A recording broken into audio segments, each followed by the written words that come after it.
Hello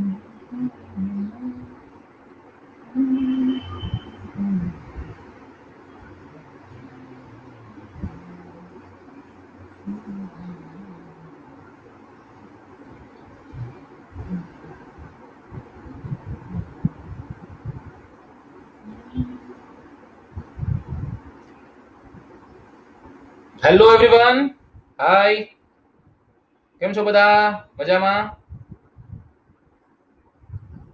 જલ્દી જલ્દી ક્યાંય તમારે મેસેજ કરવાનો હોય તો કરી દો, જેથી કરી લોકો જલ્દી જલ્દી જોડાઈ જાય. જેટલી જલ્દી જોડાઈ જાય એટલી જલ્દી આપણે સ્ટાર્ટ કરી દઈએ. રાઈટ, આવી જાઓ આવી જાઓ આવી જાઓ, ફટાફટ આવી જાઓ, ફટાફટ, જલ્દી જલ્દી.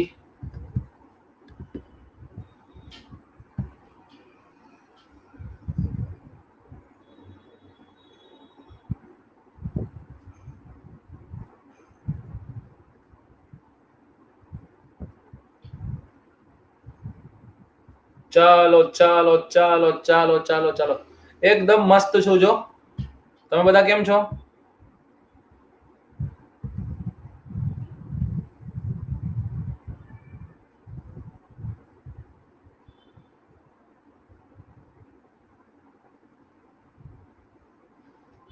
ઓકે, સરસ. ચાલો તો લેટ સ્ટાર્ટ.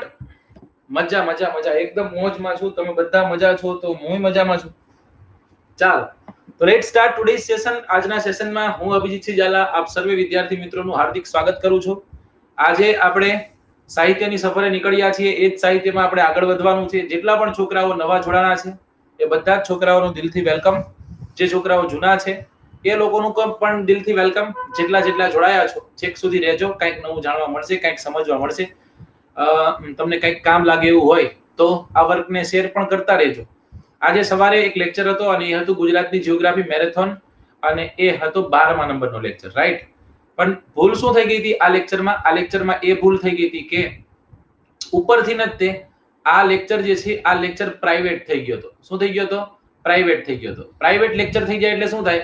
પ્રાઇવેટ લેક્ચર થઈ જાય એટલે એ લેક્ચર જે છે એ લેક્ચર કોઈ જોઈ શકે નહીં જ્યાં સુધી હું લિંક ન મોકલું. એક મિનિટ રહેજો. જ્યાં સુધી હું લિંક ન મોકલું ત્યાં સુધી કોઈ લેક્ચર જોઈ શકે નહીં. આવું બને, બરાબર? અને એવું થયું હતું એટલે તે છોકરા ઓછા હતા.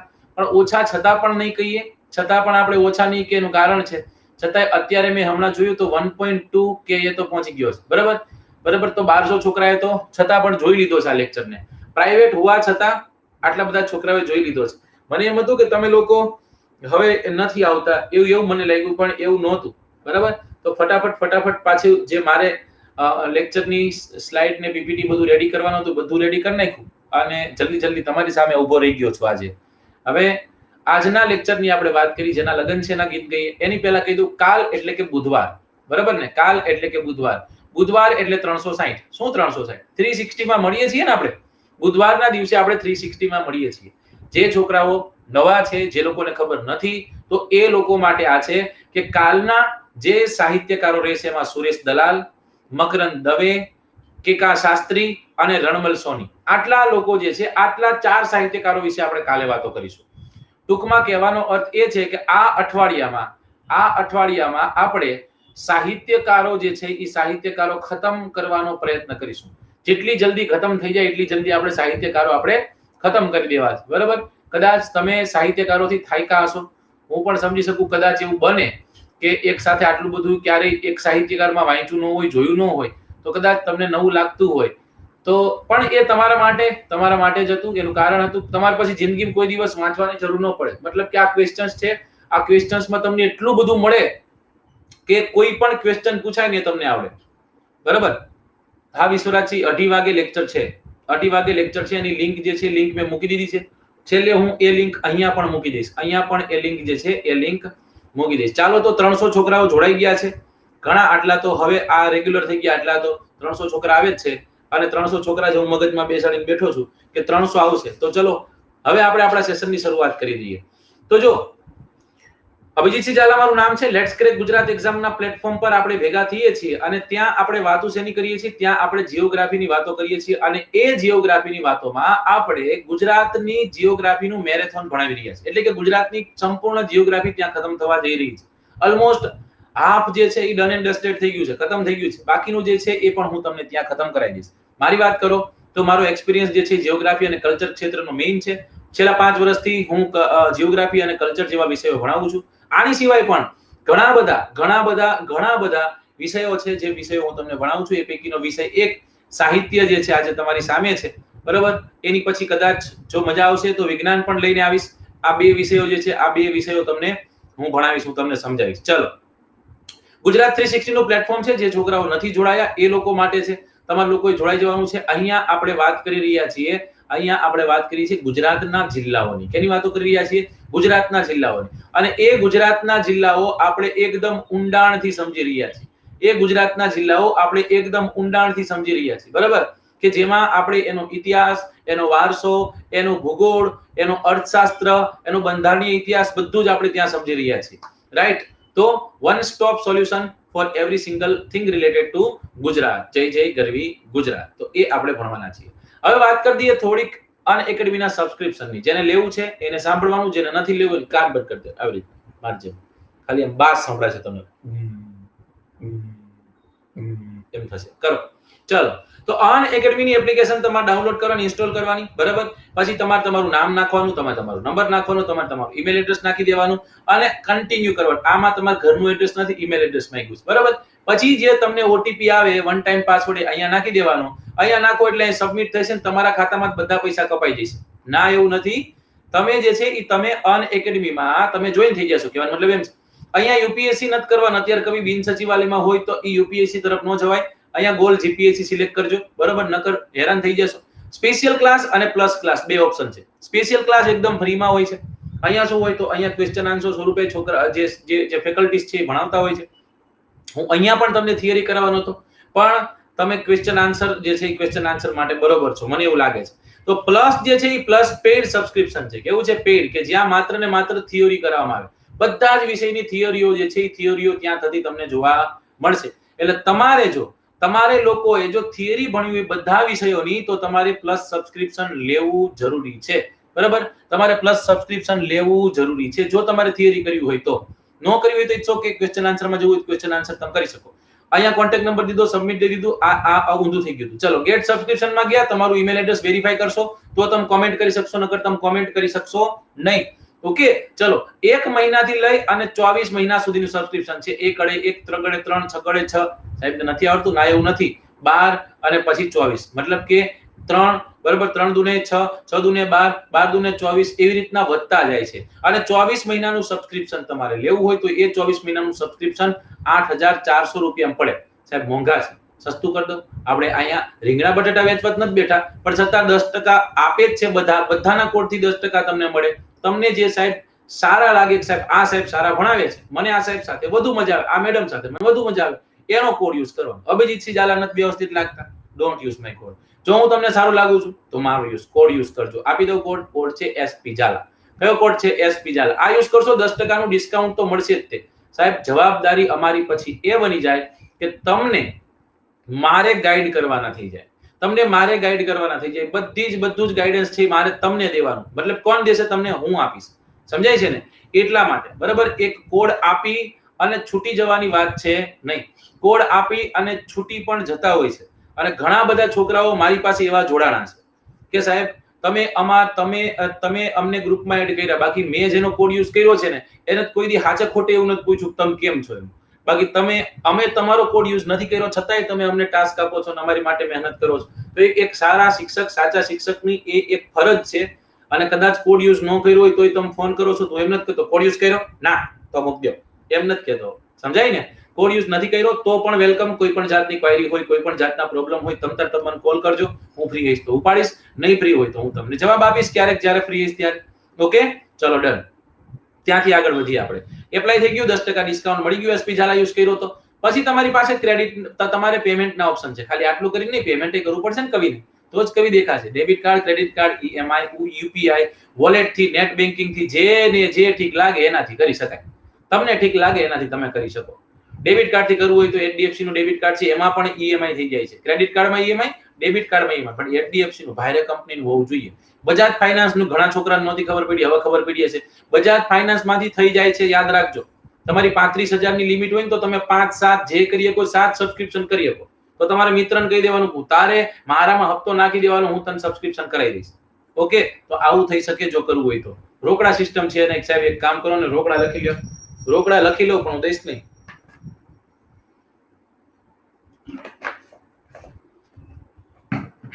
ચલો, તો રેડી થઈ ગયા, તૈયાર થઈ ગયા?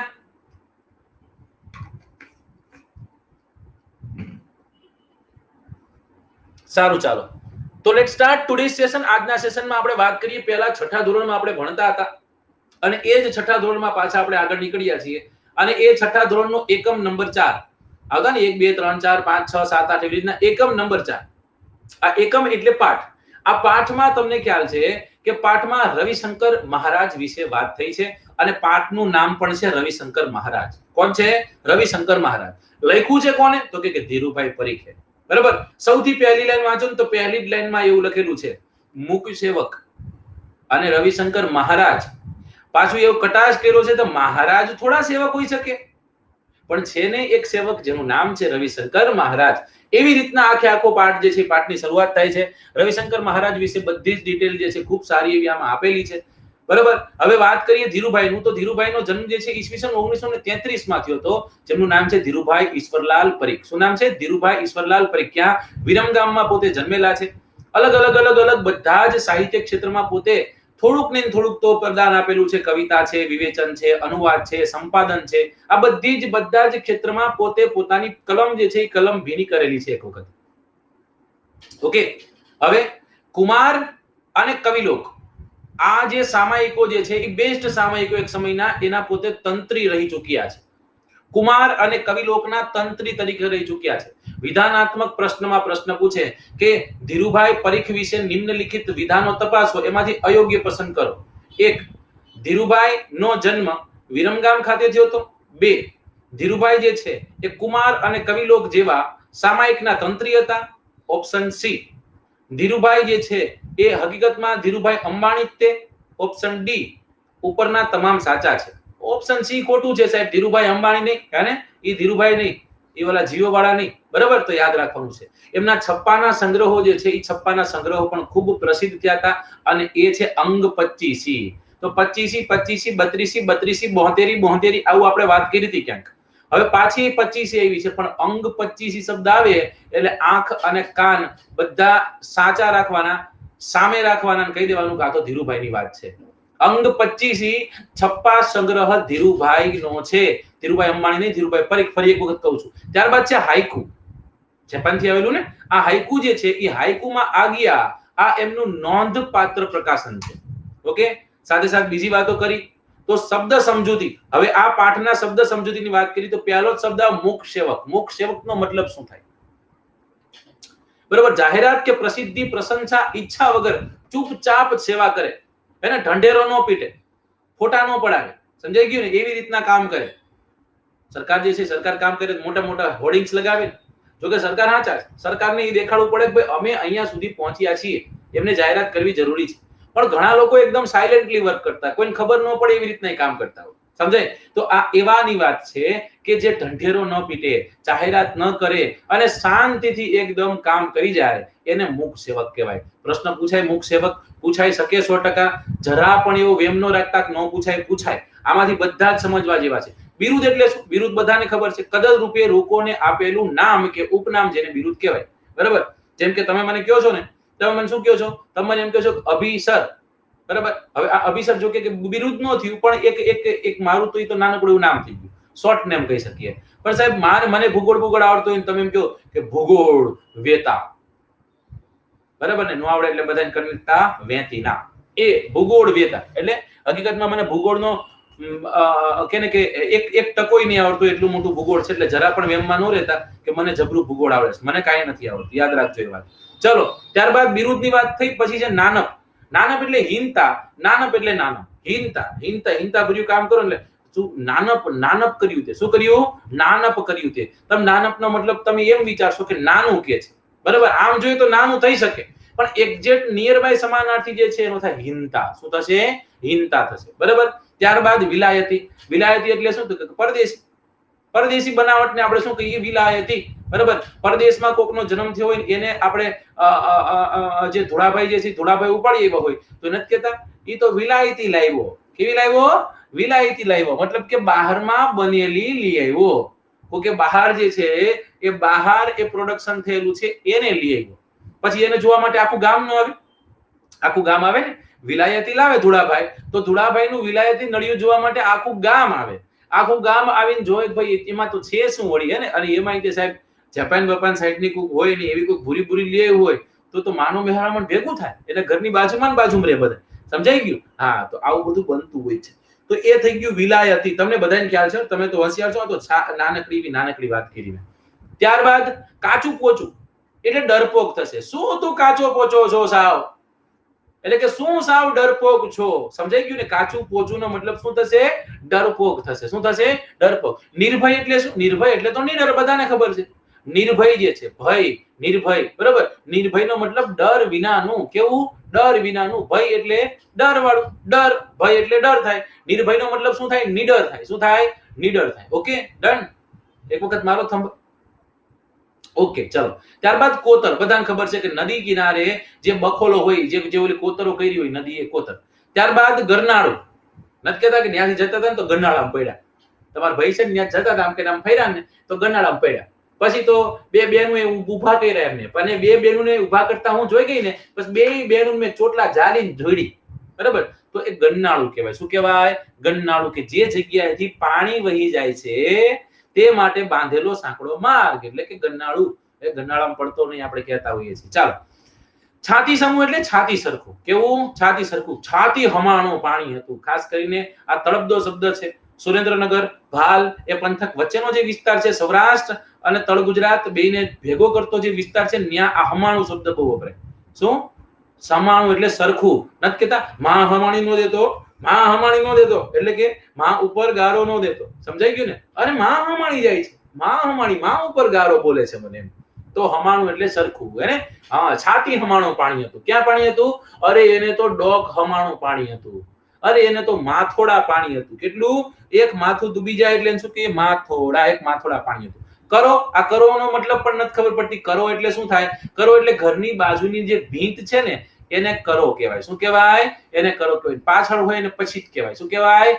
પછી જ કહેવાય આ પાછા ગામડાના લોકો હોય એને ખબર હોય શહેરના લોકોને એકચ્યુઅલી એ લોકો માત્ર ને માત્ર એસી જોયું હોય એટલે એ લોકોને આ ખબર પડે નહીં કરો એટલે શું થાય કરો નો મતલબ થશે કરો એટલે ડુ નહીં કરો નો મતલબ થાય છે આ જે મકાન જે છે એ મકાનની આજુબાજુની દિવાલો છે એ ભીંત છે એ ભીંતને આપણે કહેશું કરો નથી કહેતા આ તમે ગામડામાં બહુ શબ્દ સાંભળતા હશો આ વખતે વરસાદ પડ્યો ને તો ઓલું વજેસંગનું ઘર નહોતું એનો કરો પડી ગયો એનો કરો પડી ગયો એટલે આપણે કરો પડી ગયો એટલે શું મળી કરો એટલે જે મકાન છે મકાનની દિવાલ છે એ દિવાલ પડી ગઈ એટલે એને કહીએ કરો પડી ગયો શું પડી ગયો કરો પડી ગયો કરા પડવા એ પાછું આખું અલગ છે કરા એટલે શું કરા એટલે વરસાદ સાથે જ્યારે બરફ વરસે એને આપણે કરા કહીએ છીએ સમજાય વરસાદ સાથે જ્યારે બરફ વરસે ત્યારે આપણે કરા કહીએ શું હોય છે કાઈ નથી હોતું ઉપર જે વાતાવરણ જે છે વાતાવરણ કેવું હોય છે ગરમ હોય છે જેમ જેમ ઉપર જાય એમ ઠંડુ થતું જાય છે હવે ઠંડુ થઈ ગયું ત્યારે એ પાણી જે છે પાણી પ્રવાહી સ્વરૂપ ધારણ કરી લીધું જ્યારે આગળ જતો હોય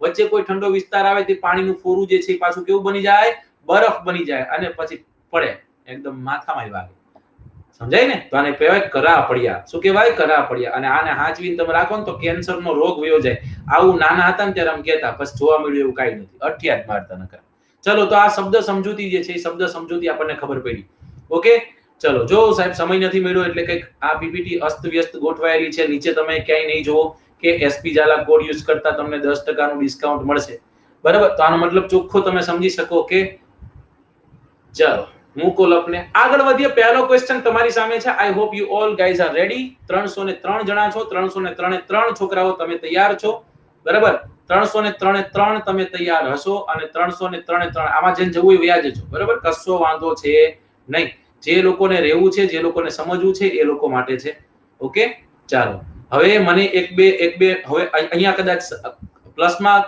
અહીંયા સ્પેશિયલમાં કદાચ નહીં ભેગા થયા હોય મને એવા પણ ન્યૂઝ મળ્યા કે સાહેબ સાહિત્ય જે છે એ સાહિત્ય 1-2 માર્કનું પૂછાય તો 1-2 માર્કના સાહિત્ય માટે 1 કલાકનો લેક્ચર થોડોક વેસ્ટ કરે. બરાબર, બહુ સાચી વાત કરી એને, બહુ સાચી વાત કરી, મને બહુ ગમી આ વાત. એનું કારણ સમજાવું કે એ પોતાની જાતમાં પોતાના ડેઈલી કાર્યક્રમમાં 24 કલાકમાંથી એ જે છે ને સાહેબ 1 મિનિટ વેસ્ટ નહીં કરતો હોય. I do appreciate his work, કે એનું કામ હું દિલથી વખાણું છું, કારણ કે એને કેટલી કદર છે એના ટાઈમની સમજી શકાય. 1 કલાક થોડીક આપણે અહીંયા વેસ્ટ કરાય. મતલબ કે સાહેબ 100% આવી રીતના આ જે કહેતા હશે ને એ લોકો 110% ગેરંટી સાથે કહું છું 16 કલાક તો રીડિંગ કરતા હશે. આમ ઊંધે કાંઈ જ પડ્યા છે 16 કલાક મહેનત કરતા હશે. અને આ વખતે સાહેબ ખાલી બિન સચિવાલયનું પેપર આવવા દો ને, 200 માંથી 200 નો લઈ આવે નહીં તો થઈ રહ્યું નહીં. કારણ કે કેટલો ચૂઝી માણસ છે. બહુ સારું કહેવાય સાહેબ, મને બહુ ગમ્યું એ. ચાલો તો આગળ વધીએ. આને હજી છે વાહરે એટલે મદદે આવવું, હે ને? વાહરે આવો ઠાકરજી નથી કહેતા, ભગવાન વાહરે આવ્યા, હે ને? સમજાય ને? તો એ ચલો સ્વયંસેવક એટલે કોઈ ખાસ પ્રસંગ પોતાની મેળે સેવા કરે અને સ્વયંસેવક કહેવાય. સ્વયંસેવા કરે અને સ્વયંસેવક કહેવાય. કોઈ જાતના પૈસા ન મળે તો ઉભો રહી જાય. ગામમાં ઘણા હોય, ગામમાં 4-5 જણા તો હોય જ તેવા કે જે સ્વયંસેવક જ હોય. એને ગમે એ જગ્યાએ ખાલી પ્રસંગ આવે ને એને ખાલી ઊભું રહી જવાનું હોય. ખાસ કરીને રામા મંડળ આવે ને ત્યારે એ જોશે, હા, એ થેલી લઈને પૈસા ઉઘરાવો હોય જાય. સમજાઈ ગયું? ખાસ કરીને બૈરા સાઈડનો વિસ્તાર હોય ત્યાં બધું જાય, એ આપી દેજો કરીને. બરાબર, તો ગામમાં 2-4 જણા તો હોય આવા કે જે સ્વયંસેવક હોય. સમજાણું ને? એ સ્વયંસેવકનો અર્થ ખોટો છે, આ સ્વયંસેવકનો અર્થ સાચો છે. ચલો પછી છે બોરિંગ. બોરિંગ એટલે શું? બોરિંગ એટલે છે બોર થવું. ના, એ ઇંગ્લિશ છે કવિ, ગુજરાતીમાં આપણે વાત કરી રહ્યા છે. એનો મતલબ શું થાય? જમીનમાં સારડી ઉતારી પાણી, તેલ વગેરે કાઢવાની પ્રક્રિયા જે છે એને આપણે કહીએ છીએ બોરિંગ. ઓકે, ચાલો બોરિંગ નથી કરતા. હા, એ ચાલો. ત્યારબાદ હેવાન. હેવાનનો મતલબ શું? દુર્ગુણો વાળો. એ તો હારો હેવાન છે, એ તો હારો કાફર છે, એ તો હારો આવો છે, એ તો હારો ઢોકળો છે, એ તો હારો નરાધમ છે, એ તો સાલો આવું બધો છે. તો એ બધું જે છે હેવાન એટલે શું? દુર્ગુણો વાળો. સદગુણો વાળો નહીં, સારા ગુણો વાળો નહીં, સદગુણ વાળો હોય ને એ અહીંયા આવે જ તે નહીં. બરાબર, દુર્ગુણ વાળાની વાત છે હેવાન. એટલે પાછનો કહેતા વાન.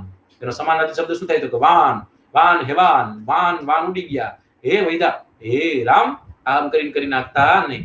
જીવન ધર્મ એટલે જીવનનું મુખ્ય કર્તવ્ય.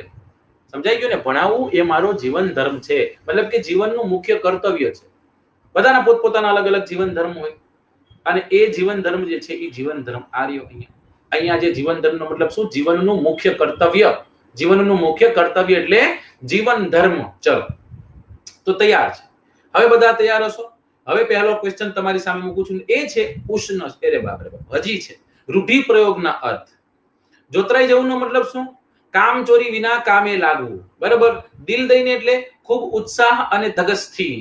બરાબર ને? દિલ દઈને કામ કરતો હતો પણ બચારાને એની મહેનતનું ફળ મળ્યું નહીં, પરંતુ એને ક્યાં હારવાનું છે? આત્મા રેડી દેવો. પૂરેપૂરી લગનથી કામ કરતો હતો, દિલ દઈને એને પોતાનો આત્મા રેડી દીધો સાહેબ, છતાં પણ એ પાસ થઈ શીખો નહીં. અને એને સાહેબ પગરણ માંડવાની શરૂઆત, મતલબ કે પગરણ માંડ્યા એટલે કે શરૂઆત કરી દિલ દઈને આત્મા રેડી દીધો. એવું કામ કર્યું.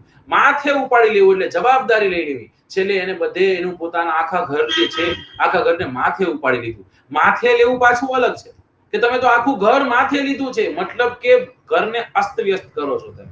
બરાબર ને? હા, ઉકીરો કરો છો. ત્યારબાદ દિલ દ્રવી ઉઠવું. ખૂબ દુઃખ થયું સાહેબ, એ પાસ નો થયો. આટલી મહેનત, એને પોતાનો આત્મા રેડી દીધો, દિલ દઈને કામ કરતો હતો અને એને પગરણ માંડી દીધા હતા કે હવે પરીક્ષા પાસ કરવી છે. ઘરની બધી જ જવાબદારી બરાબર માથે ઉપાડી લીધું હતું, છતાં પણ દિલ દ્રવી ઉઠ્યું. એનું કારણ તો કે એનું કારણ છે કે પાસ થઈ શક્યો નહીં. સમજાઈ ગયું ને? પછી સાહેબ એ દિલથી દુખાઈ ગયો અને અંતે કહી દીધું, એને માંડી વાળ્યું. પછી એને આ કામ કરવાનું માંડી વાળ્યું. હવે મારાથી થાય એમ છે ને, એને માંડી વાળ્યું મતલબ કે કામ બંધ કરવું એટલે માંડી વાળ્યું. ત્યારબાદ પાછી પાની કરવી. એ કોઈ દી પાછી પાની કરે એવો નતો, પણ સાહેબ માંડી વાળ્યું, એને માંડી વાળ્યું. જો પહેલેથી આપણે કહીએ એને કે સાહેબ કોમ્પિટિટિવ એક્ઝામમાં સરકારી નોકરી માટે એને પગરણ માંડ્યા, દિલથી કામ કર્યું સાહેબ. એને એનો આત્મા રેડી દીધો. દિલ દઈને કામ કરતો હતો, એને એનો આત્મા રેડી દીધો. બરાબર? હા, ઘરની જવાબદારી બધી એટલે કે એને બધું માથે ઉપાડી લીધું હતું. પરંતુ દિલ દ્રવી ઉઠ્યું એનું કારણ કે એ જ્યારે એને રિઝલ્ટ જોયું એનું તો એનું દિલ દ્રવી ઉઠ્યું. પછી સાહેબ એ પાછી પાની કરે એવો હતો નહીં, પણ છતાં પણ એને માંડી વાળ્યું, એટલે કે કામ કરવાનું બંધ કરી દીધું. તો સાહેબ આ જ બધા પ્રશ્નો પૂછાશે. હવે એ સાહિત્યકારોને ન ખબર હોય ને, બરાબર ને, એ આવે છે ને 1-2 માર્ક વાળા, એ 1-2 માર્ક વાળાને એ તો ન ખબર હોય કે અહીંયાથી પ્રશ્ન પૂછાય, 1 માર્કનો રૂઢિપ્રયોગ પૂછાઈ શકે, સમાનાર્થી શબ્દ પૂછાઈ શકે, વિરોધાર્થી શબ્દ પૂછાઈ શકે. સમજાય ને? તો એ જે તત્વજ્ઞાનીઓ જે છે, એ તત્વજ્ઞાનીઓને આઈ હોપ કે એવી મહેનત કરીએ છે, 25 માંથી 25 લાવી અને મને સ્ક્રીનશોટ મોકલશે. ચલો તો લેટ્સ સ્ટાર્ટ. હવે તો આવજો. આઈ મારો રોયા. ઉષ્ણસના નામથી જાણીતા બનેલા નટવરલાલ કુબેરદાસ પંડ્યાનું બીજું નામ જણાવો. બીજું ઉપનામ છે. ઉષ્ણસ તો તમને ખબર છે, એક વખત થંભડો મારો એટલે ખબર પડી ઉષ્ણસ ખબર છે.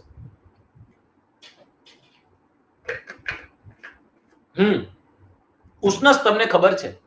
હવે બીજું એનું ઉપનામ તમારે જાણવાનું છે. ઉપનામ એટલે તમને ખબર પડી કે ઉપનામ વિશે હમણાં આપણે વાત કરી. હવે આપો આરણ્ય, આલગારી કવિ, જીપ્સી કે પછી બારી બહારના સર્જક.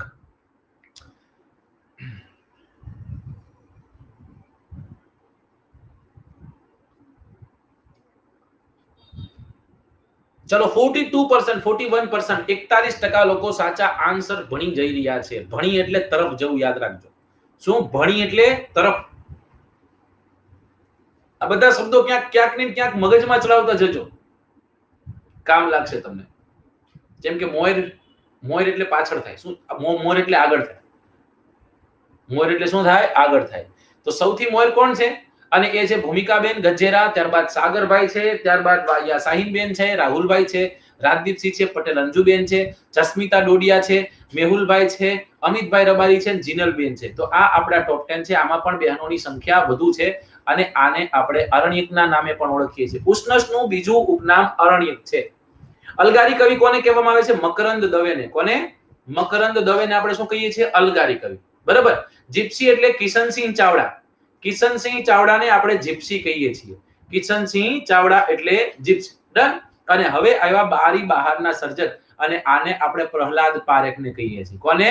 પ્રહલાદ પારેખ. તો આ બધું યાદ રાખીશું. પ્રહલાદ પારેખ એટલે બારી બહારના સર્જક, જીપ્સી એટલે કિશનસિંહ ચાવડા, અલગારી કવિ એટલે મકરંદ દવે, અરણ્યક એટલે કે ઉષ્ણસ, ઉષ્ણસ એટલે નટવરલાલ કુબેરદાસ પંડ્યા. હંમેશા યાદ રાખજો, પિતાનું નામ સાથે બોલતું જવાનું. કદાચ પિતા પૂછાઈ જાય તો આપણને આવડી જાય. આવી રીતના ગોખાઈ જાય, મગજમાં ચડી જાય. એ વાત જે છે, વાત સીધી તમારી મગજમાં ચડી જવાની છે. Question number 2. ગુજરાતી આદિવાસી સંસ્કૃતિનું આલેખન નટવરલાલ પંડ્યાને પોતાની કઈ નવલકથામાં આલેખેલું છે? ઓકે. બાળવાના બળે, ત્યારબાદ મેઘલી રાતે, વગડો કે ના છૂટકે. ચલો આન્સર આપો. ગુજરાતી આદિવાસી સંસ્કૃતિનું, સાહેબ આ ક્વેશ્ચન જીપીએસસી ને બહુ ગમે. આદિવાસી સંસ્કૃતિ. અને આજે મેં તમને એક ક્વેશ્ચન આપ્યો તો મોટી પેન અને નાની પેન એટલે શું? મોટી પેન અને નાની પેન એટલે આદિવાસી સંપ્રદાય જે છે, એ સંપ્રદાયમાં લગ્ન વિધિ જે છે, લગ્ન વિધિમાં મોટી પેન અને નાની પેનની વિધિ જે છે, એ વિધિ આવે છે. સમજાઈ ગયું? અને આ મને નહોતી ખબર.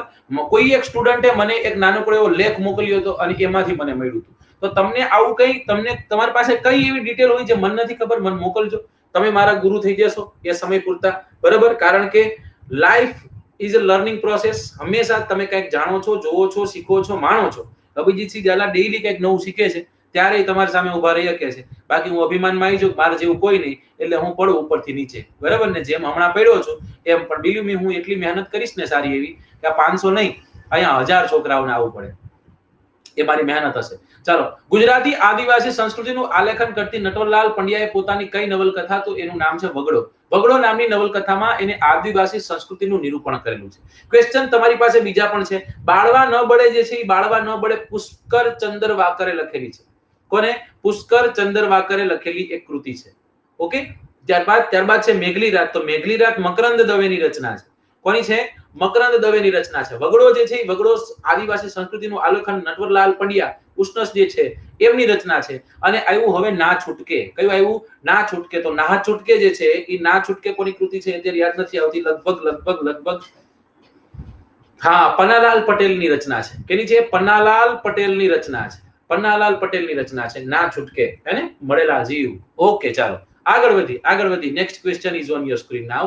નટવરલાલ કુબેરદાસ પંડ્યાનો પ્રથમ કાવ્ય સંગ્રહ કયો હતો?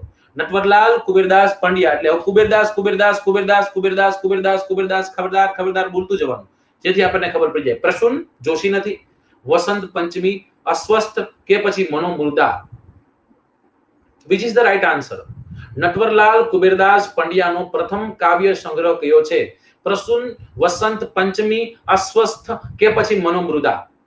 47% 47% લોકો સાચા આન્સર તરફ જઈ રહ્યા છે અને સાચા આન્સર તરફ જઈ રહ્યા છે જે A, B, C અને D માંથી એક છે. તો સારું કહેવાય, ખૂબ સારું કહેવાય. આનો સાચો આન્સર બનતો તો એ હતો પ્રસૂન. કયો હતો? પ્રસૂન જે છે એ પ્રસૂન નટવરલાલ કુબેરદાસ પંડ્યાનો પ્રથમ કાવ્ય સંગ્રહ છે. પહેલો કાવ્ય સંગ્રહ જો કોઈ આપેલો હોય તો એ પ્રસૂન છે.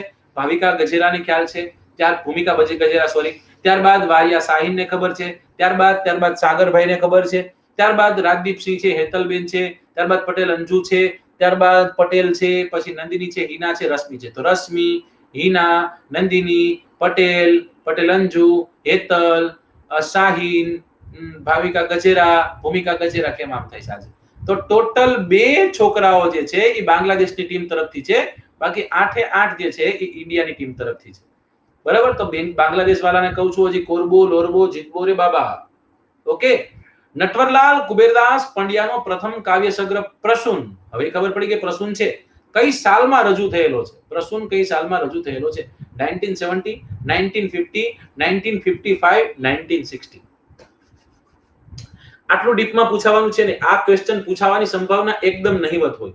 પણ આનાથી તમને શું ખબર પડે? ખબર છે, તમે કદાચ આને વાંચ્યું છે તો તમે એને મેમોરાઇઝ કરી શકો છો કે નહીં? તમે એને એટ અ ટાઈમ યાદ કરી શકો છો કે નહીં? બસ એટલા માટે આ ક્વેશ્ચન છે. ઓકે, ચલો.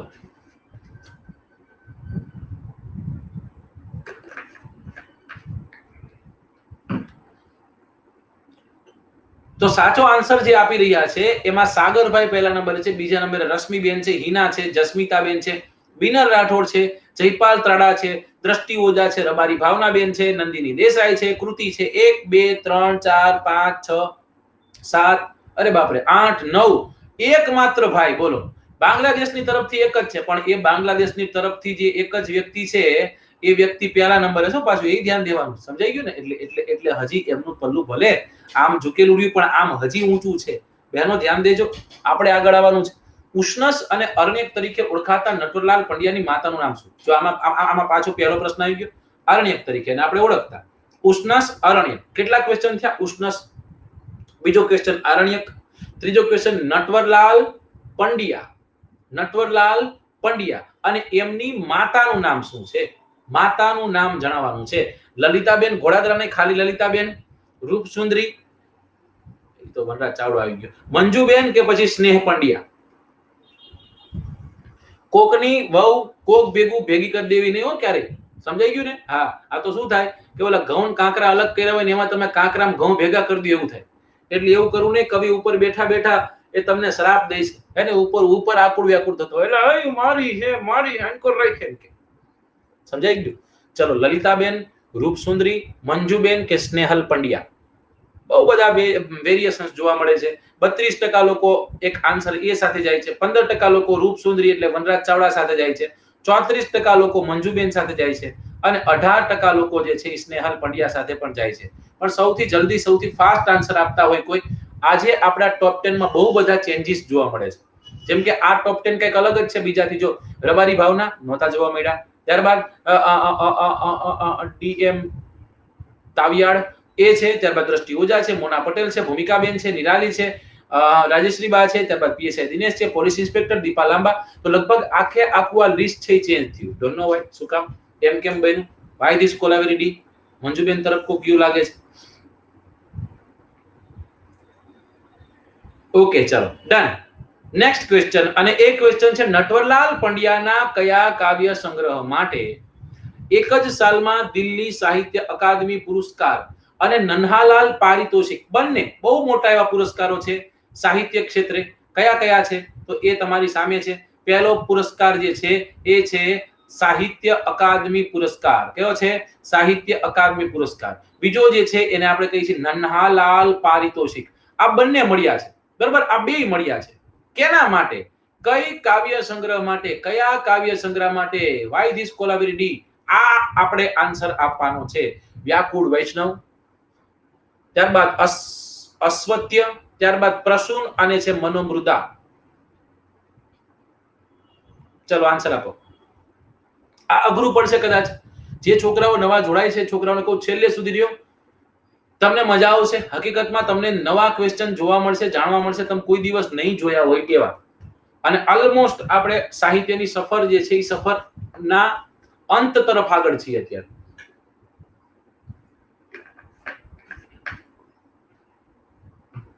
₹354 છોકરાઓ જોડાયેલા છે. ચલો તો આમાં આન્સર છે 9%.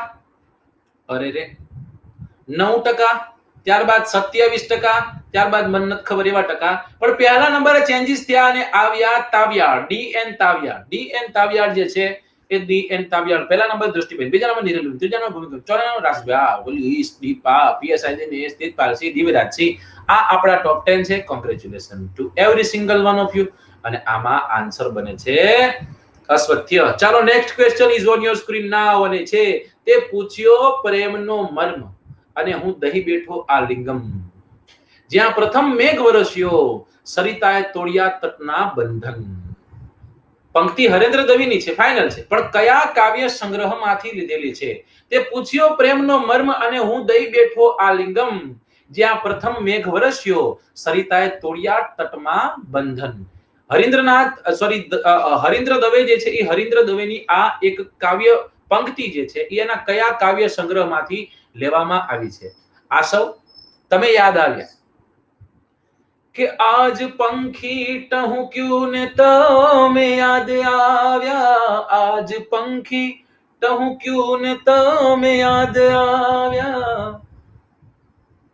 એની છે રચના, હરીન્દ્રની જ રચના છે કે પાને લીલું જોયું ને તમે યાદ આવ્યા, જાણે મોસમનો પહેલો વરસાદ ઝીલવા, જરા ગાગર છલકીને તમે યાદ આવ્યા, તમે યાદ આવ્યા. દ્રષ્ટિ ઓઝા બેન જે છે સૌથી પહેલા છે.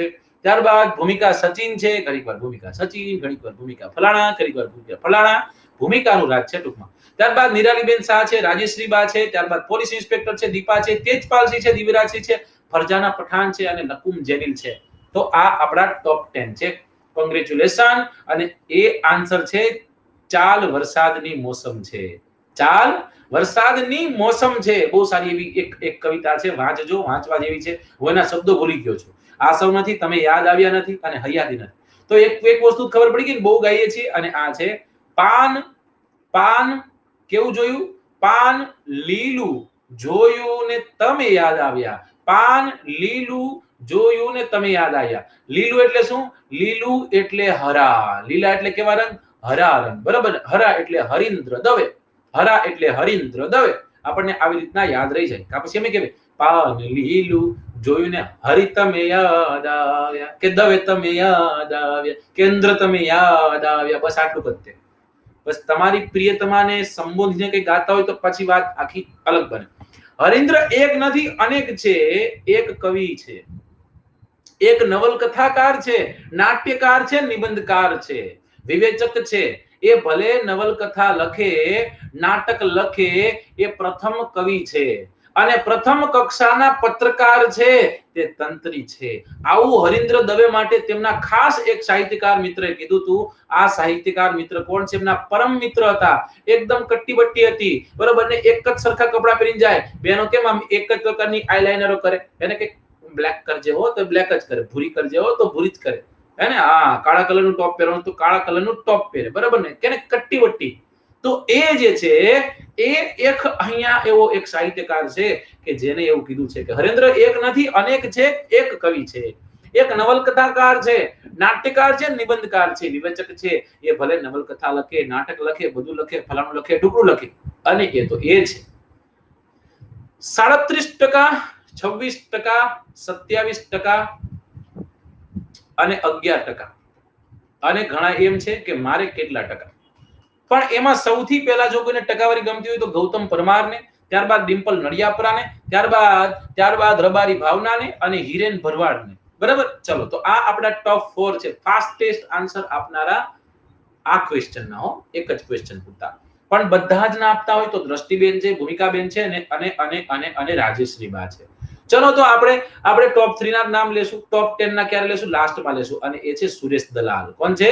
Suresh Dalal is the right answer. Suresh Dalal જે છે એમના પરમ મિત્ર હતા, પરમ સ્નેહી મિત્ર. અને મિત્ર જે છે કેવો હોય સાહેબ? મિત્ર એવો શોધીએ જે ઢાલ સરીકો હોય, દુઃખમાં આગળ રહે અને સુખમાં પાછળ હોય. બરાબર ને? રાજભા કે ને કે ભાઈ નવા મોડેલની ફોર્ચ્યુનર લિયોન પાછળ ગોઠવાઈ જાય એને મિત્ર કહેવાય નહીં. હામે 5 લઠ્ઠા જેવા જોઈ અને મુઠ્ઠી વાળે એને મિત્ર કહેવાય નહીં. એમ પાડખે રહીને એમ કેવો છે ભૂરા મૂંઝાતો નહીં, બધાને તોડી નાખશું. ભૂટાન છે ને, ભૂટાન આપણો એક એવો મિત્ર છે. ચાલો, હરીન્દ્ર દવે નીચેનામાંથી કયો એક બાળ સંગ્રહ આપ્યો છે? સ્કૂલ, નવો અનુભવ, બાલ રામાયણ કે બધા? સ્કૂલ તો સાહેબ એ બાળ સંગ્રહ. નવા અનુભવો તો કે બાળ હોય ત્યારે નવા અનુભવો જ થાય. જો કે યુવાવસ્થામાં નવા અનુભવો વધુ થાય, પણ બાળ હોય ત્યારે પણ થાય. ત્યારબાદ બાલ રામાયણ કે પછી અમે બધા?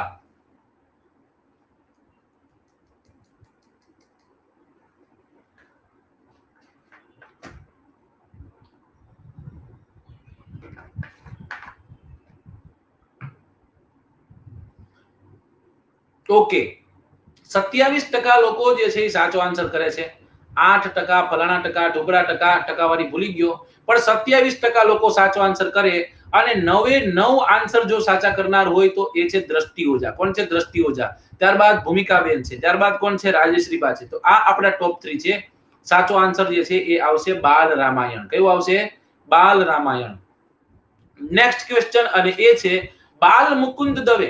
કોણ છે? બાલ મુકુંદ દવે અને ગાંધીજીને અનુલક્ષીને બાલ મુકુંદ દવે એ ગાંધીજીને અનુલક્ષીને એક કાવ્ય લખેલું છે. આ કાવ્ય કયું છે?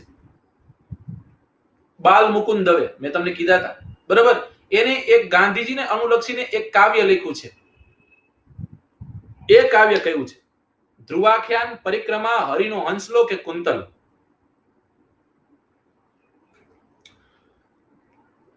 થોડીક બુદ્ધિ વાપરો તો આવડી જાય.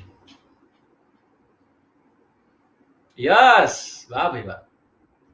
કે ધીમે ધીમે પ્રીતિ કેરો દીવડો પ્રગટાવ્યો, એને રામના એ રખો પામાડી ચુંદડીમાં ઢાક્યો. કેવાય રોવાયો રે બેકાર, એ માથે મેહુલિયાનો બાર દીવડો નહીં રે જલે. એ હંસલાલો ને હવે એ મોતીડા નહીં રે મળે. કે હંસલા હાલો ને હવે મોતીડા નહીં રે મળે. હરિનો હંસલો ઇઝ ધ રાઈટ આન્સર. કયો હંસલો? હરિનો હંસલો. હરિ ઉપરથી ખબર પડી જવી જોઈએ ને. હરિ હરિ હરિ હરિ હરિ હરિ હરિ કહેતા ને, બરાબર ને? દલિત બંધુઓ જે છે એને હરિજન કીધા કે હરિના જન છે તેઓ. ચલો નેક્સ્ટ ક્વેશ્ચન. સુરતમાં વસવાટ જતા કવિતામાં વગડાનો શ્વાસ ઘૂંટાય છે. ભાઈ ભાઈ ભાઈ ભાઈ, શું કીધું? સુરતમાં વસવાટ છતાં કવિતામાં વગડાનો શ્વાસ ઘૂંટાય છે. જયંત પાઠક વિશે કોણે આવું લખેલું છે? સુરત અત્યારે ચર્ચામાં છે, તમને ખ્યાલ છે? ઘણા સમય પછી પ્રધાન પદ એક સુરતવાસીને સોંપવામાં આવ્યું છે. 24 વર્ષ પછી, આફ્ટર 24 years. ચલો 30%, 41%, 24%, 5% અને મને કેટલા ટકા? બરાબર, 30% છે, ત્યારબાદ 41% છે, ત્યારબાદ 23% છે અને 5% છે. બરાબર, તો આમાંથી સાચો આન્સર જે છે કયો છે? Expert advice, phone a friend, double dip? નહીં. ચલો હું પણ જવા માંગુ છું. કોની સાથે? એનો કહેવાય. ચલો હું જવા માંગુ છું એક્સપર્ટ એડવાઇસ નહીં. આ ઉમાશંકર જોશી જે છે, ઉમાશંકર જોશી સાથે નહીં, સુરેશ દલાલ સાથે, એટલે કે ઓડિયન્સ પોલ સાથે જવા માંગુ છું.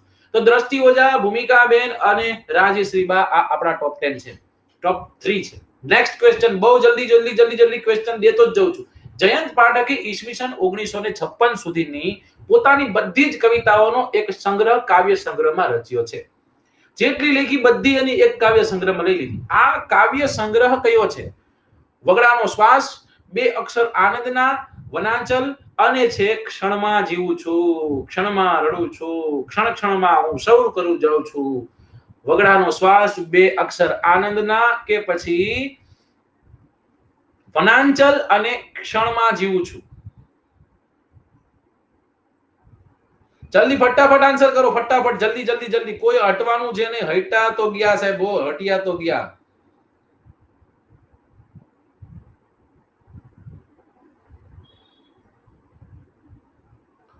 ચલો જોઈ લઈએ કોણ સાચો આન્સર કરી રહ્યું છે. ઓ બાપરે, 39% લોકો સાચો આન્સર કરી રહ્યા છે.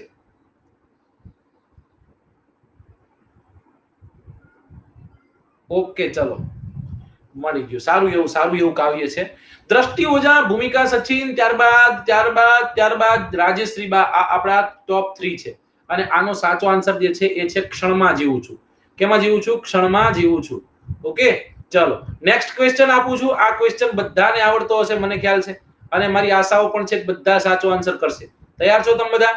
ઈઝી આપું છું એટલા માટે. ઈઝી ક્વેશ્ચન છે. આનો આવડે ને તો અઘરું થઈ જાય, કારણ કે આવો છે હયાતીની વાત છે. હયાતી મૌન અને સૂર્યાપનિષદ કાવ્ય સંગ્રહના સર્જક કોણ છે? જો તમે વાંચ્યા હશે ને તો આ તમારી સામે ભટકાણા હશે, ભટકાણા હશે, ભટકાણા હશે ને ભટકાણા હશે. તો હવે ભટકાણા જ છે તો મારી જો મોરે દઈ દો. જયંત પાઠક, સુરેશ દલાલ, હરીન્દ્ર દવે કે પછી જયંતી દલાલ? ચલો ચલો ચલો ચલો ફટાફટ ફટાફટ ફટાફટ ફટાફટ.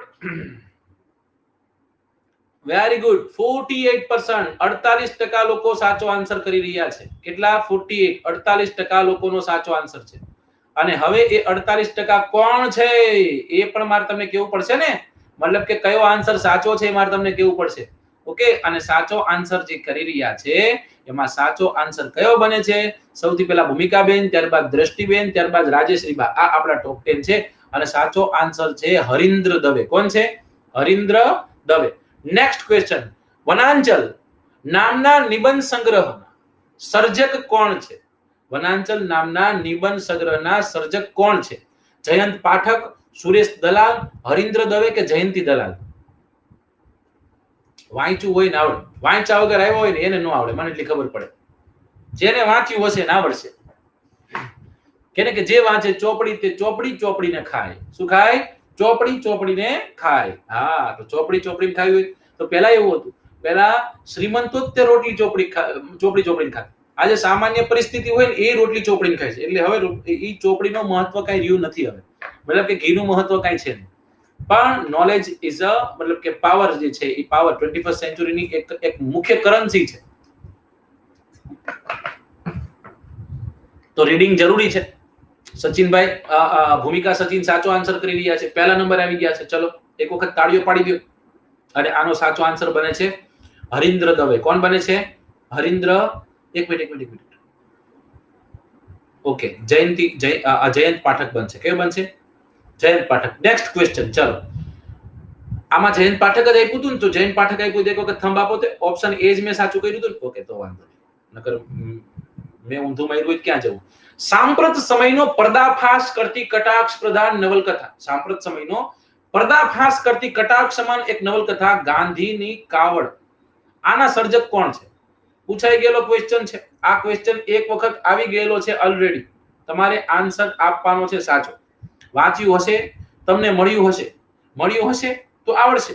અને આવડશે ટોપ 10 માં આવશો. તમે ટોપ 10 માં આવશો તમને 1 કરોડ રૂપિયાનું નગદ પુરસ્કાર મારા તરફથી દેવામાં આવશે. આ વાતમાં કોઈ પણ જાતનું તથ્ય છે નહીં, એકદમ મિથ્યા વાત છે.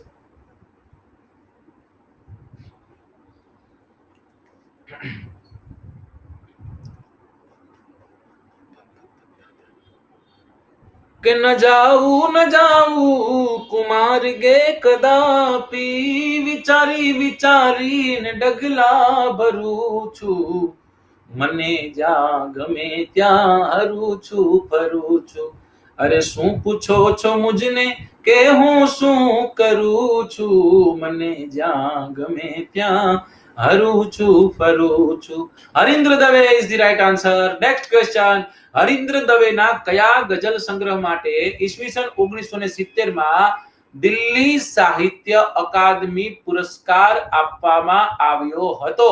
નિમ્નલિખિત કયો એક એવો એનો ગઝલ સંગ્રહ છે કે જ્યારે પ્રણયની જગમાં શરૂઆત થઈ હશે ત્યારે પ્રથમ ગઝલની રજૂઆત થઈ હશે? આ બધી વાતો ગઝલમાં મજા આવે, અને ખાસ કરીને જે તૂટ્યા ફૂટ્યા હોય ને એને બહુ મજા આવે, એને ગઝલ સિવાય કઈ ન દેખાય. આ હા હા, આના સિવાય કઈ છે જ નહીં. બરાબર, ચલો. મૌન, સૂર્યાપનિષદ, માધવ ક્યાંય નથી કે હયાતી? કે ઘૂંઘટ ખુલ્યો હશે ને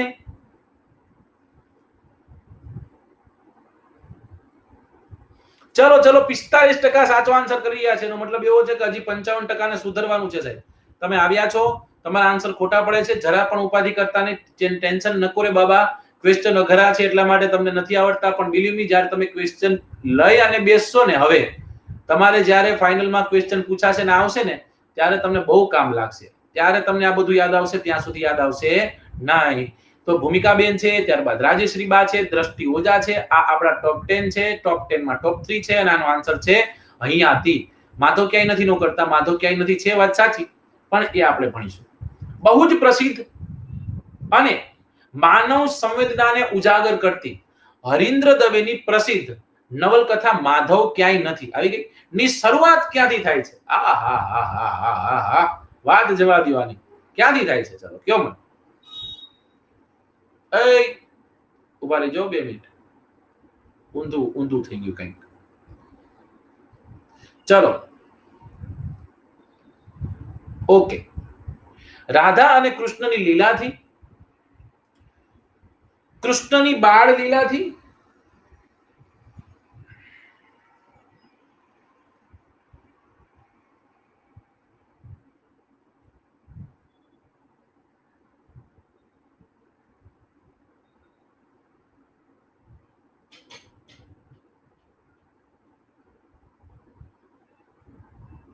ઓકે.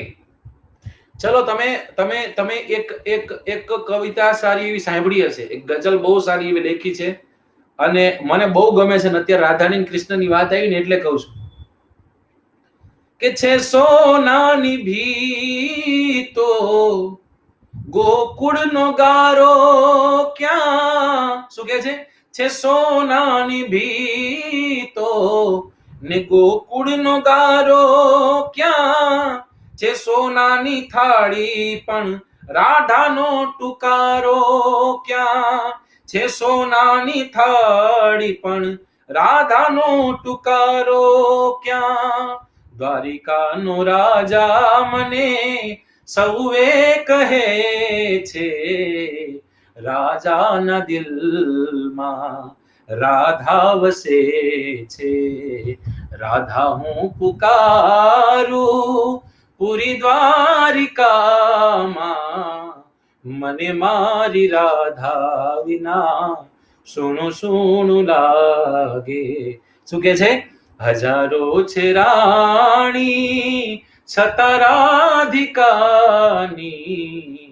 રાધિકાની યાદો મને કાંટા જેમ લાગે.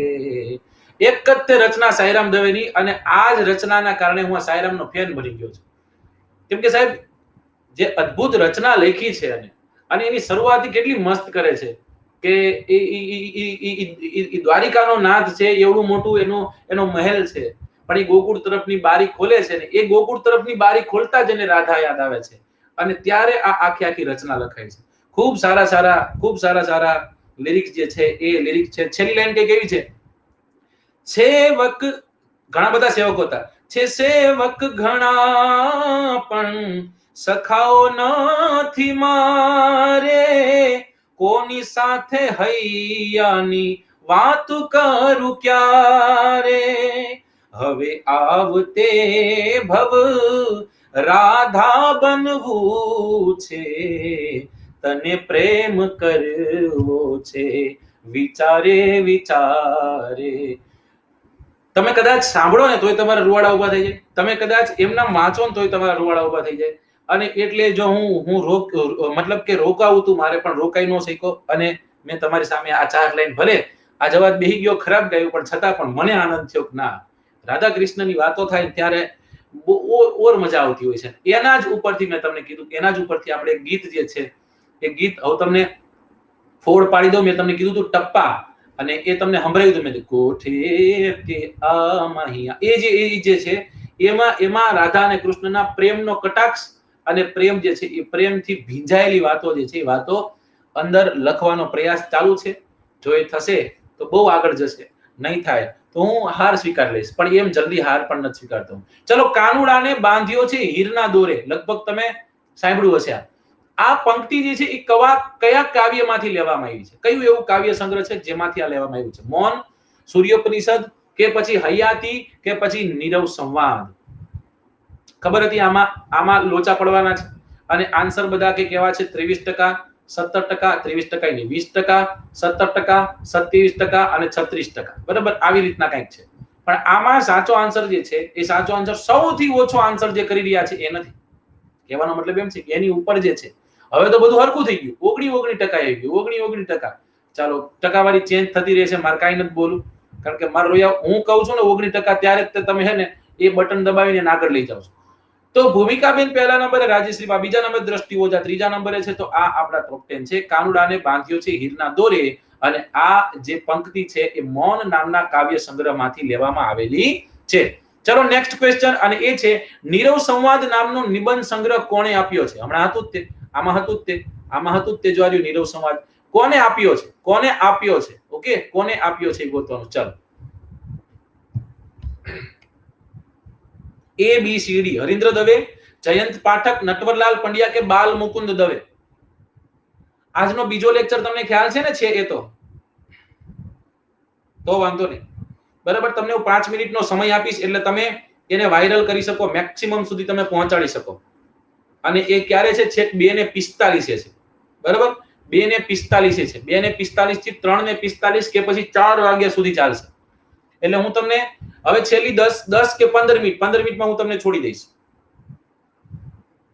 ઓકે, એટલે તમને 10-15 મિનિટનો સમય મળે. ભૂમિકા, સચિન, રાજેશ્રી બા, દ્રષ્ટિ ઓઝા આપણા ટોપ 10 છે. Congratulation. Next question is on your screen, અને એ છે નીચેનામાંથી કઈ એક એવી કાવ્ય પંક્તિ હરીન્દ્ર દવેની નથી લખ્યું છે? નથી લખ્યું છે, નથી 3 વાર નથી કયો એટલે હરીન્દ્ર કે બસ.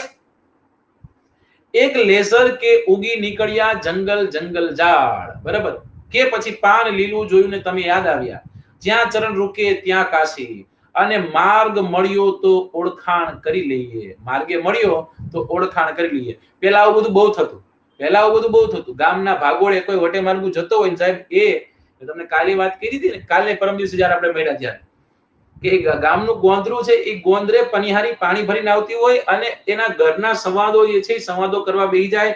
માથે બહુ મોટી એવી ગોરી લગાડવી હોય, મોટું એવું બેડ હોય, છતાંય બહાર નો લાગતો. બરાબર, વોટ્સએપે અને ઇન્ટરનેટે માણસને ખૂબ નજીક કરી દીધો છે, પણ દિલથી ખૂબ દૂર કરી દીધો છે. પણ પહેલા જે છે, પહેલાના જમાનામાં આવું બધું થતું. ઓકે, પણ સારી વાત કહેવાય કે 52% લોકો સાચો આન્સર કરી રહ્યા છે. આ 50% કરતા ઉપર હોય તો એ રિઝલ્ટ સારું કહેવાય. અને એ છે એક લેઝર કે ઉગી નીકળ્યા જંગલ ઝાડ. બરાબર, આ પંક્તિ જે છે એ કોની છે? જયંત પાઠકની છે. કોની છે? જયંત પાઠકની છે. આટલું લખી નાખો. આ બાકી બધી કોની છે? આ બાકી બધી જે છે એ હરીન્દ્ર દવેની છે. કેની છે? હરીન્દ્ર દવેની. એમાં આ તો કોઈ ન કરે ને, કારણ કે હમણાં જ મેં તમને કીધું, પાન લીલું જોયું તમે યાદ આવ્યા, પાન હરા દેખા ઓર તુમ યાદ આ ગયે. ચલો, જૂનું ઘર ખાલી કરતા અને સોન ચંપો, બહુ મસ્ત એવી રચના. જૂનું ઘર ખાલી કરતા એટલે જે નાની જે વાતો છે એ બધી ભેગી કરી જૂનું ઘર ખાલી કરે છે. એ ઘર સાથે સંકળાયેલી બધી સ્મૃતિઓ જે છે, સ્મૃતિઓ આમાં લખેલી છે. તો સમય નથી, તમને મને ખ્યાલ છે, બહુ બિઝી છો, પણ છતાંય જો સમય મળે, ઓલા સાહિત્ય વાળા ભાઈ જેમ નથી મળતો, એમને નહીં મળે, પણ તમને કદાચ મળે તો જોઈ લીજો. બહુ સારું એવું લખ્યું બાલ મુકુંદ દવે. હું ખોટું બોલતો હોય. નટવરલાલ પંડ્યા, બાલ મુકુંદ દવે, હરીન્દ્ર દવે કે પછી નટવરલાલ પંડ્યા? નટવરલાલ પંડ્યા 2 વાર આવ્યા, કાંઈ વાંધો, ઠપકારો 2 વાર તમતાર. એનો મતલબ ખબર પડી ગઈ કે 2 વાર હોય તો એ તો ન જ હોય, એટલે આ 2 તો નીકળી ગયા. આ બે તો નીકળી જાય, બરાબર. હવે એમાં ઘણા એમ છે કે સાહેબે આ કીધું હમણાં, આ બાલ મુકુંદ દવે ભૂલી ગયા, કદાચ હોય પણ એવું ન હોય. હું છેતરતો પણ હોય ને તમને, કદાચ છેતરતો પણ હોય ને, હરીન્દ્ર દવે પણ હોય, પણ હું છેતરતો નહોતો. સાચું તે ભૂલમાં એ આન્સર નીકળી ગયો હતો ને સાચો આન્સર બાલ મુકુંદ દવે જ આવશે. કોણ આવશે? બાલ મુકુંદ દવે જ તે. ભૂમિકાબેન ને ખબર હતી, રાજેશ્રીબેન ને ખબર હતી, દ્રષ્ટિબેન ને ખબર હતી, આ બધાને ખબર હતી. ઓકે, ચલો નેક્સ્ટ ક્વેશ્ચન, લાસ્ટ 4 ક્વેશ્ચન છે. બાલ મુકુંદ દવે નું પૂરું નામ જણાવો લ્યો. કઈ રીત? બાલ મુકુંદ મણિશંકર દવે, બાલ મુકુંદ રત્નભાઈ દવે, બાલ મુકુંદ સ્નેહલ દવે, કે પછી બાલ મુકુંદ રાજુભાઈ દવે?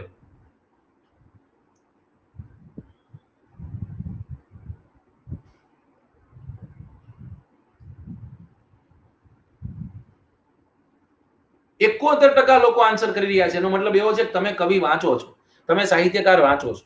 બહુ સારું કહેવાય. જે છોકરાઓ નથી આવતા ને કાંઈ વાંધો ન આવે. તમે જે લોકો સારી મહેનત કરો છો ને એ મૂકતા નહીં બસ. કારણ કે ઓલમોસ્ટ આપણે પહોંચી ગયા છીએ. આ આપણી ગુજરાતીની બહુ ખરાબ ટેવ છે. તમે તમારી રીતના જ વિચારજો. તમે તમારી અંદર જ ત્યાં કુટેવ તમે ભાળશો કે સાહેબ કોઈ વિષય એમ ચાલુ કરીને, બંધારણ ચાલુ કરીને તો એવા અમે ફ્રેશ થઈને બેઠા હોય કે એની વાત જવા દો. ભૂકા કાઢ નાખે. હા, 72 ના 74 ના 75 ના શું આવ્યું, શું નહોતું આવ્યું, બધું આપણે ચોતરા કાઢ નાખ્યું. બોનબો પેલો, બોનબો બીજો, અને ગમતું એવું સંઘ અને તેનું રાજ્ય ક્ષેત્ર અહીંયા સુધી પહોંચે એટલે પછી કવિના પગ આગળ હાલતા નથી ક્યારેય. તમે આ તમારી જાતે જોયેલું હશે, મને ખબર છે કે આ કર્યું છે. ઇતિહાસ વાંચવા બેસો ને તો ઇતિહાસમાં, આધુનિક ઇતિહાસમાં પહોંચો ને ત્યાં તમારા પગલા જે છે એ પગલા હાલતા બંધ થઈ જાય. પ્રાચીનમાં ભૂકા કાઢ નાખો. સોલંકી વંશ વાંચવાની બહુ મજા આવે, વાઘેલા વંશ વાંચવાની બહુ મજા આવે. ક્ષત્રપમાં પહોંચો ને તો ત્યાંથી ને ઢીલા પડી ગયા હોય. જોકે તો મન કયો પ્રાચીનમાં જાય તમે વાંચતા, ત્યારે તમે ઇતિહાસમાં તમે સોલંકી વંશ આમ તોડી નાખ્યો છે એવો વાંચ્યો હોય છે. વાઘેલા વંશ વાંચવાની મજા આવતી છે, 1304 અલાઉદ્દીન ખિલજીનું આક્રમણ ને, સમજાય? પણ જેવા આગળ જાવ છો ને એટલે તમારા ત્યાંથી પગ જે છે એ પગ ભારે થઈ જાય છે અને અંતે તમે આગળ જતા નથી. એ આપણી એક બહુ ખરાબ વાત છે. આને મૂકી દઈએ આપણે. આને મૂકીને ચલો હાવ પ્રેક્ટિકલ જઈએ કે જ્યારે તમે કોઈ ક્લાસીસ કરવા જતા, યાદ કરો તમે ક્લાસ કરવા જતા, ડેમોમાં કેટલા આવ્યા હતા? ડેમોમાં 150 જણા આવ્યા હશે. બેચ કેટલાની બની? 100 જણાની બેચ બની. અને યાદ કરો છેલ્લે કેટલા જણા હતા? 25 થી 30 જણા. કદાચ હું ખોટો ન હોય તોની વાત છે. 100 માંથી 100 કદાચ હોય, બરાબર? 100 માંથી 100 કદાચ હોય, પણ હું ગેરંટીથી કહું છું ન હોય. કારણ કે મનુષ્યનો એક સ્વભાવ છે કે આપણે બહુ જલ્દી કંટાળી જઈએ છીએ. બિલીવ મી, જે કંટાળતો નથી, જે થાકતો નથી, જે માંડી વારતો નથી, બરાબર ને, એ જ આગળ જઈને પાસ થાય છે. સમજાય? તો ચલો કઈ વાંધો નહીં. જે છોકરાઓ નીકળી જાય છે એને નીકળી જવા દેવાના. જે છોકરાઓ મહેનત કરવી છે એ ક્યાંય નથી જવાના. બાલ Mukund Manishankar Dave is the right answer. આ તમારો સાચો આન્સર થાય છે. Next question. પ્રખર સાહિત્યકાર અને ઉષ્ણસ આરણ્યક ઉપનામ ધરાવતા નટવરલાલ પંડ્યાનો જન્મ કઈ જગ્યાએ થયો હતો?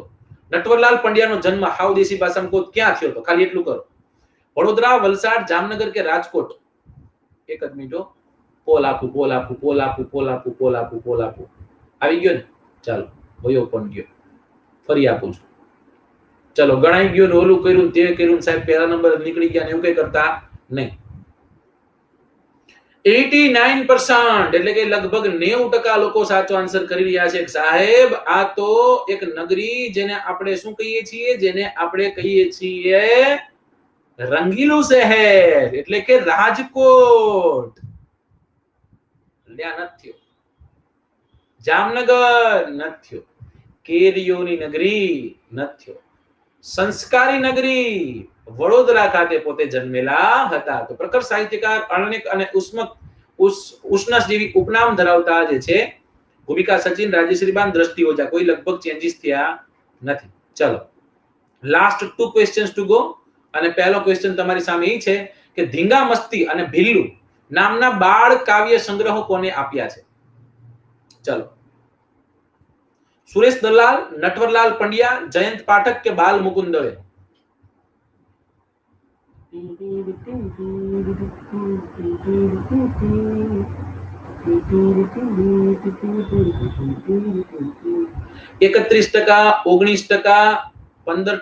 અને 36%.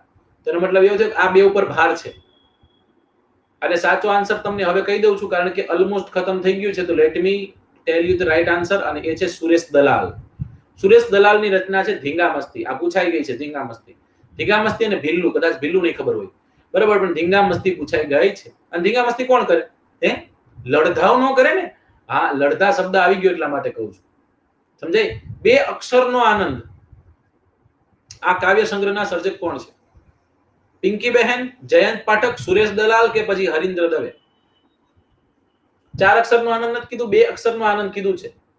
આ કાવ્ય સંગ્રહના સર્જક કોણ છે? પિંકીબેન પંડ્યા, જયંત પાઠક, સુરેશ દલાલ કે હરીન્દ્ર દવે?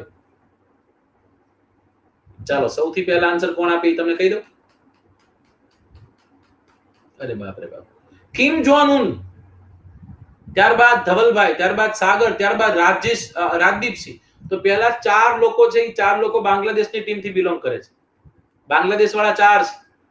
સમજાઈ ગયું ને? હા, તો બાંગ્લાદેશના 4 લોકો સાચો આન્સર કરે છે.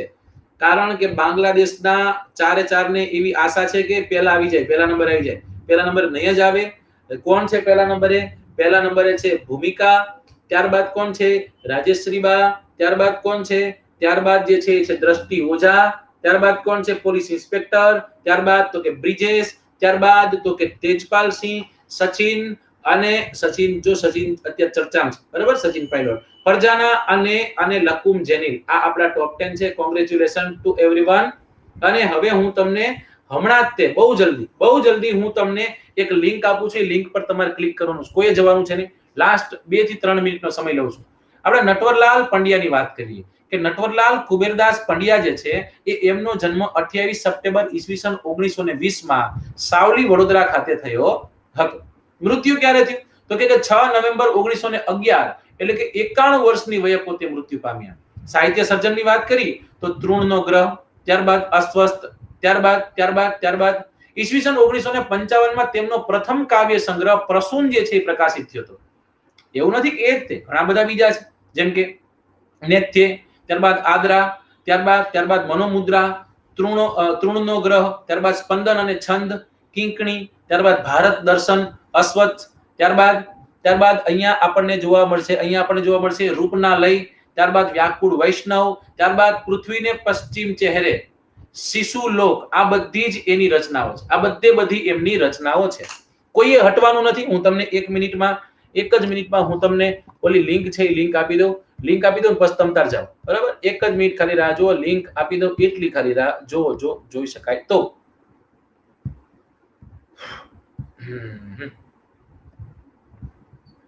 ઓકે, ચાલો પહેલા તો તમારું હે ને આ મૂંઝવણ બંધ કરી દઉં. એટલે કે હવે છે ને આ ખોલી દઉં છું. અત્યારે કોઈ કોમેન્ટ ન કરતા. પહેલા મને એક મેસેજ મૂકી દેવા દો. પછી તમે લોકો કોમેન્ટ કરજો. ત્યાં સુધી કોઈ કોમેન્ટ કરતા નહીં.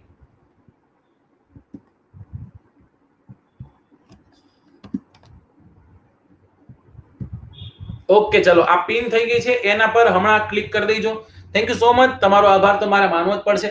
Thank you. કોઈ ક્વેશ્ચન હોય તો તમે કહી શકો છો. Thank you. તમને પણ કહું છું. દીપકભાઈ લેટ આવ્યા છો તમે. નીરોભાઈ તમે લેટ આવ્યા છો. ક્યારે આવવાનું? હવે 15 મિનિટ પછી પાછો એક ક્લાસ 3 ઉપર સ્પેશિયલ લેક્ચર છે. ભૂકા બોલાવી દો તમે. એવો તમે એને સ્પ્રેડ કરો. આ તમારી પાસે આવી ગયો ને એને એવો સ્પ્રેડ કરો. પહેલા તો તમે અત્યારે 240 જણા 252 જણા છો. 252 પહેલા તમે નોટિફાઈ કરી દો. સૌથી પહેલા તમે નોટિફાઈ કરો અને પછી ભૂકા બોલાવી દો. કાંઈ વાંધો નહીં દીપકભાઈ. સેજ ફ્રેશ થઈ આવો. હું પણ ફ્રેશ થઈ લઉં. ચલો ઓકે, ચલો bye bye. Take care. C you. Love you all. Bye bye.